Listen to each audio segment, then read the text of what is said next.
2 tablespoons unsalted butter, plus more for the baking dish. 4 medium russet potatoes, about 2 pounds. 1½ cups heavy cream. A ½ cup whole milk. 2 cloves garlic, minced. A ½ teaspoon fresh thyme leaves. Kosher salt and freshly ground black pepper. Pinch freshly grated nutmeg. 1 cup shredded Gruyere, about 4 ounces. A ½ cup finely grated Parmesan, about 1½ ounces. Directions. 1. Preheat the oven to 350 degrees F. Grease an 8-inch square baking dish with unsalted butter. 2. Peel the potatoes and cut them into 1/8-inch thick slices using a mandoline or sharp knife. 3.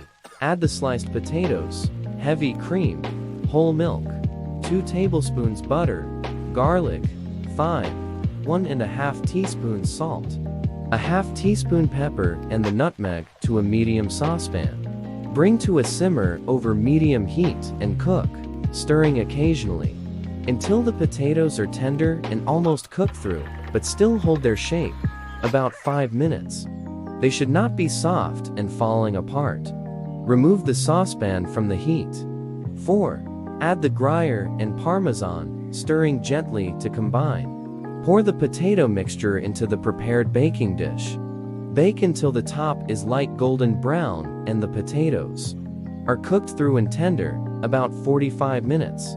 Let rest for 10 minutes before serving.